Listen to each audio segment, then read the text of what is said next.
आता है exhaust smoke. आमतौर पर एग्जॉस्ट स्मोक की 3 इकसाम है। यहाँ पे एक चीज का आप लोग ध्यान रखिएगा कि मैं स्टीम की बात नहीं कर रहा, मैं स्मोक की बात कर रहा हूँ। स्टीम मतलब अगर सर्दी ज्यादा है और गाड़ी काफी ठंडी है तो सुबह के टाइम पे जो गाड़ी से नॉर्मली गाड़ी के ऑपरेटिंग टेम्परेचर पे पहुंचने से पहले जो धुआं निकल रहा होता है वो एक्चुअली स्मोक नहीं है, धुआं नहीं है, वो स्ट्रीम होती है। और ये जो स्टीम है ये एक नॉर्मल कंडीशन है गाड़ी। अब सफेद धुएं के मुतालिक बात करते हैं। अगर गाड़ी के नॉर्मल टेम्परेचर पर पहुंचने के बाद भी सफेद धुआं आए तो ये समझ लें कि कूलेंट इंजन के कंबस्टन चैम्बर तक जा रहा है।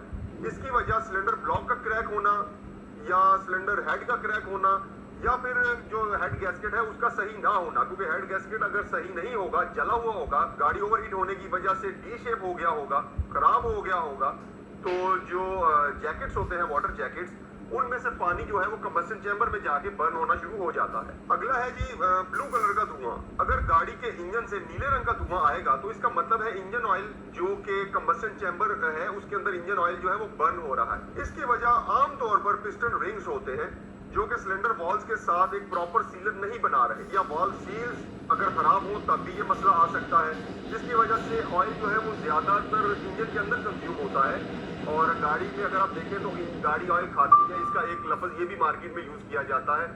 तो एक्चुअली जब गाड़ी ऑयल खाती है तो उसका धुआं जो है वो नीला हो जाता है। तीसरे नंबर पर आता है काला धुआं।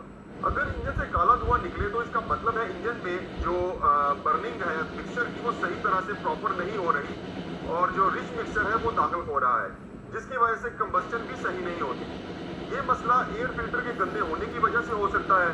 इनटेक वेल्व जो है अगर उसका मसला हो तब ये मसला हो सकता है। स्पार्क प्लग, अगर आपका गाड़ी का स्पार्क प्लग कमजोर है तो वो प्रॉपर बर्निंग नहीं करेंगे, जिसकी वजह से भी ये मसला आ सकता है गाड़ियों में। यहाँ मैं आपको एक टिप देता चलूं कि जो डीजल गाड़ियां हैं उनमें जो काला धुआं है वो आपको बहुत ज्यादा कॉस्टली पड़ सकता है। उसकी वजह ये होती है कि उसके अंदर इलेक्ट्रॉनिक पंप लगे होते हैं और इलेक्ट्रॉनिक नोजलों की वजह से ये प्रॉब्लम आ रही होती है, जो कि जो इलेक्ट्रॉनिक नई गाड़ियां हैं उनमें वो कैलिब्रेशन नहीं होती।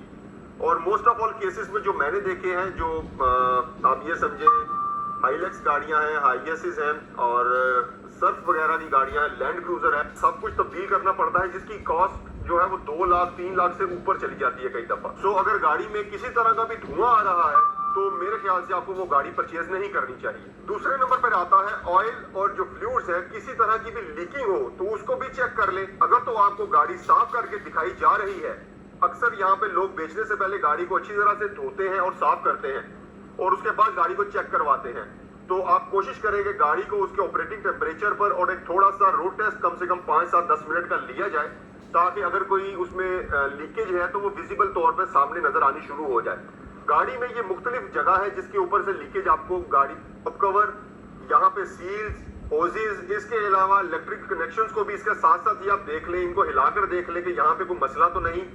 इसके बाद गाड़ी को नीचे से अच्छी तरह से चेक कर लें, किसी तरह का ऑयल या फ्लूइड, इनके ड्रॉप्स वगैरह, कतरे वगैरह तो नीचे नहीं गिरे। अगर किसी तरह की कोई लीकेज भी नहीं है तो गाड़ी सेफ है खरीदने के लिए, फिर आप गाड़ी को परचेज कर सकते हैं। कॉफी या क्रीमी टाइप का नहीं होना चाहिए। अगर ऐसा है तो इसका मतलब है कि ऑयल के अंदर कूलेंट जो है वो मिक्स हो चुका है। इसके बाद भी प्रॉपरली देखने के लिए आप गाड़ी को रोड टेस्ट जरूर करें। आप गाड़ी के रोड टेस्ट के बाद दोबारा ऑयल की कंडीशन चेक कर लें और एश्योर कर लें कि इसकी हालत बिल्कुल ठीक है। जैसा कि पहले भी मैंने बताया है कि सिलेंडर ब्लॉक या हेड के क्रैक हो जाने से या हेड गैस्केट के जल जाने से जो कूलेंट होता है वो ऑयल के अंदर मिक्स हो जाता है। अगर वो इस तरह मिक्स हो जाए तो ऑयल की जो कंडीशन होती है, जो शक्ल होती है, वो कॉफी या क्रीमी टाइप की हो जाती है, जो कि नहीं होनी चाहिए। इसके बाद आखिर में इंजन ऑयल का जो कैप है इसको भी खोल के चेक कर लें कि इसके अंदर भी किसी तरह की कुछ स्लज या फ्रॉस्ट वगैरह तो नहीं बनी हुई, और वो आप यहाँ से चेक कर इसको आसानी से कर सकते हैं और यहाँ से आपको बड़े आराम से ये चीजें नजर भी आ जाएंगी। अगर कोई भी गाड़ी जिस पर जंग लगा हुआ होगा उसको आप बिल्कुल ना खरीदें। इसके लिए आपको गाड़ी के pillars, body panel, radiator sport, rear boot, जिससे भी आपको अंदाजा हो सके कि गाड़ी पर जंग मौजूद है, वो तमाम चीजें आपको अच्छी तरह से देख लेनी चाहिए।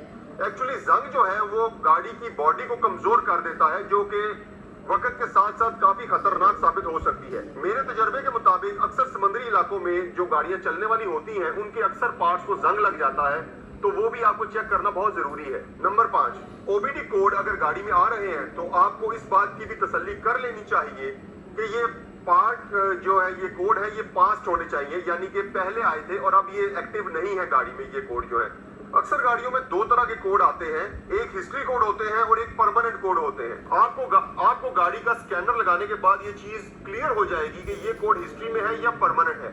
हिस्ट्री कोड इस तरह का होता है कि अगर अभी मेरी गाड़ी में लाइट आई, और क्योंकि हम लोग खुद भी बहुत बड़े इंजीनियर हैं, तो हम लोग बैटरी की तार उतारते हैं, वो लाइट को बंद कर देते हैं, वो कोड एक्चुअली हिस्ट्री में चला जाता है। और जो परमानेंट कोड होता है वो कोड का मतलब है कि गाड़ी में इस वक्त ये प्रॉब्लम एग्जिस्ट कर रहा है, जिसकी वजह से ये परमानेंट कोड यहाँ पे आ रहा है। तो इसके लिए भी आपको समझ होनी चाहिए कि परमानेंट कोड कौन से हैं जो बेस करते हैं गाड़ी के स्वेयर डैमेज की तरफ।